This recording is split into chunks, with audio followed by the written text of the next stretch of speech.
Hi, it's Physio Mark here again. Welcome back to the program. In week 3 we get down to some serious work in dealing with the underlying causes of plantar fasciitis heel pain. Today I'll show you how to walk in correct alignment so that your knees, heels and feet are working properly and any inappropriate stress is removed from the plantar fascia tissue. Carry on with the exercises from week 1 and 2 as you go, initialing each exercise on the wall chart each day.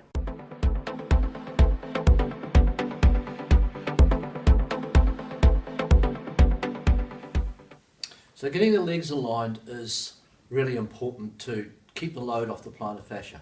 You can see if you look at the skeleton here that if the knee bends directly over the foot, alignment remains good, the arch of the foot is maintained. However, if the knee starts to move towards the inside of the big toe, the arch will flatten, overloading the plantar fascia, and then that can generate heel pain. So retraining in order to get the alignment of your legs improved can be very helpful in alleviating your heel pain and keeping it away. So what I'm going to do now is teach the model how to align their legs correctly so the foot doesn't roll in and the plantar fascia remains unloaded. So there's two components to it. One is the feet pointing out and the other is the knees going in. And you can have a look, if you have a look carefully at the moment, you'll see that the feet are pointing out, the thighs are rolled in a little bit, and that the marks are not in vertical alignment. So what we're going to do now is a two-phase process to bring those marks into vertical alignment. First thing, we're going to get the feet facing forward and parallel to each other. So I'm going to ask you now to put your feet along the lines that we've marked on the floor. And at home, you can use some lines along the lino or a tile line, anything that's straight, so you get your feet facing forward and parallel to each other.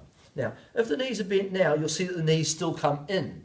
So the marks are not in vertical alignment with each other. So in order to improve that part of it, what we're going to do is ask the model to roll her thighs out.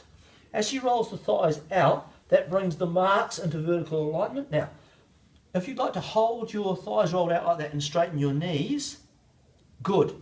Now, as you straighten your knees, we can see that the arch is maintained and the dots in vertical alignment. So that is correct standing position.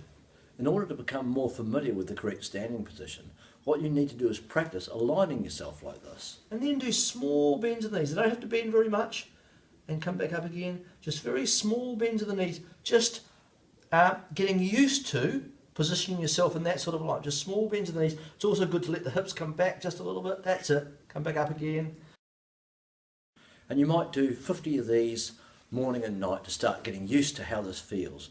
It's going to feel quite strange doing it at first, but if you do 50 in the morning and 50 at night, that's 100 a day. If you do that every day of the week, that's 700. By the end of the week, it's going to start to feel a lot more familiar than it was when you started.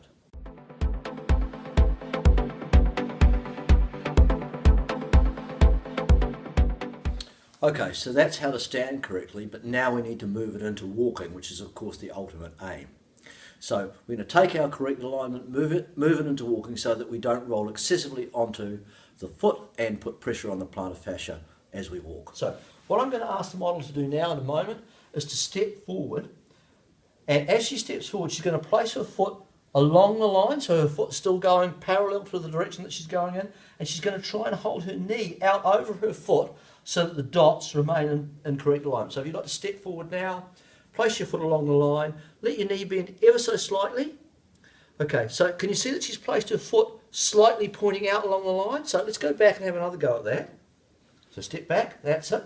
Now this time when you put your foot forward, try and have your foot directly along the line and keep your thigh rolled out enough that the marks remain in correct alignment. So let's try that again. So place your foot directly along, that's much better. Let the knee bend slightly, just to help you see where it's going. It's very helpful when you're practicing this at home to have a mirror in front of you. The reason is if you're looking from above, it can be quite difficult to see whether the marks are aligned correctly. But when you're looking in the mirror, it's quite easy to tell whether you're doing the exercise correctly. So step back.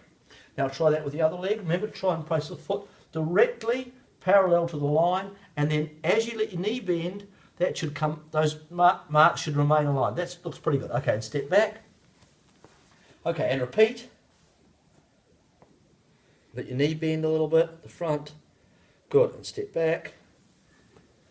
And step forward with the left. Let your knee bend. If you let your knee bend, you can see whether the dots are lining up or not. And step back. And step forward. So once again, you want to practice 50 steps on each side. And as you do this, you'll start to get used to not just standing in correct alignment, but actually walking in correct alignment.